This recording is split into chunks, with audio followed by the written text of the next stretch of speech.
The 80s were tough, but nothing like this.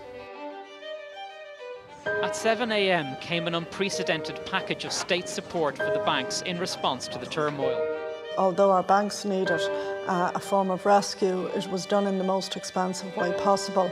Pat, you ought to be ashamed to show your face in this studio after what you have brought our country to penury tonight. It was the manner in which the all-embracing guarantee was drawn at the 12th hour that sunk the country.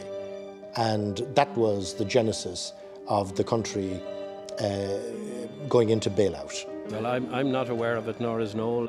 We have reached agreement on a programme for the provision of significant international financial support for Ireland.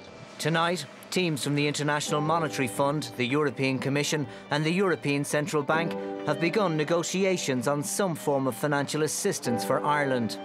Our independence was hard won, but it was plain that we would have to surrender that independence for we didn't know how long, and that whatever government was elected in the ensuing general election was going to face a situation where it already had ceded a significant measure of financial and economic independence.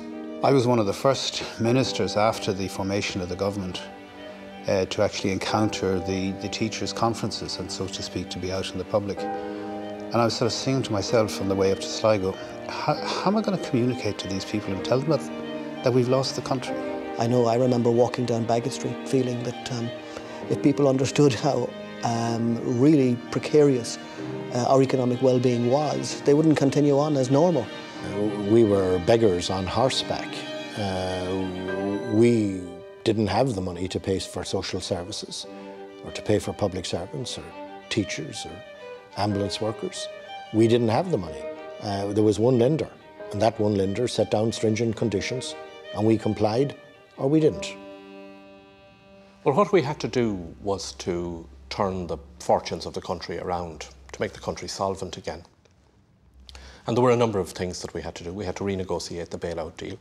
We did that. We restored the minimum wage. It was one of the first things we did. Getting employers to take on interns like Jobs at Bridge. We renegotiated the interest rates. We got those down by over 2%. Taking 330,000 people out of the universal social charge. Free access to GP care for young children. We liquidated Anglo-Irish Bank. Keep pupil teacher numbers as they are. We put an end to the promissory note.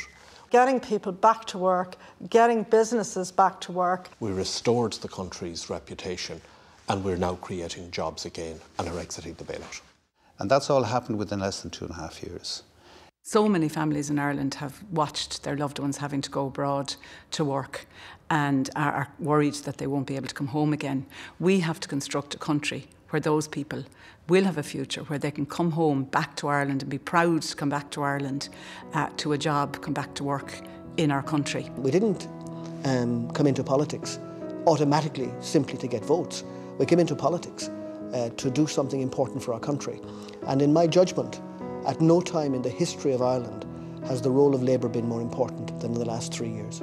It seems incredible now that the Taoiseach and Taoiseach were able to come into the Dáil chamber and say that we had decided to exit the bailout on the 15th of December without a crutch, without further underwriting, without any further conditionality, and that we had made provision for the future, that monies had been put in place so that we didn't have to borrow in the short term, that we could go to the markets on the day that we wanted to go, not on the day that we had to go.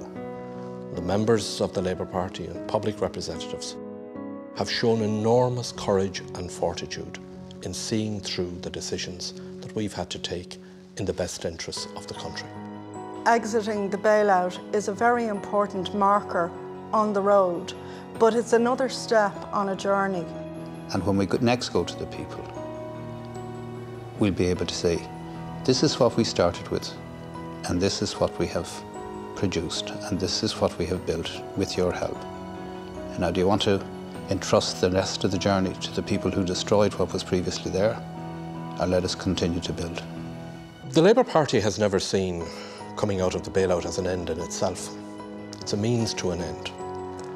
It will enable us now to move on, to do the reforms and to do the improvements that matter in people's lives, like having a job, like having a good job, a job that pays a living wage, like ensuring that we have a decent education and health service, that we reform the way in which our country works. These are all the things that matter to the Labour Party. But it would never be possible for us to get on with that agenda if we hadn't solved the economic crisis in the first place. Solving the economic and financial crisis and getting out of the bailout now enables us to get on with the Labour agenda in government.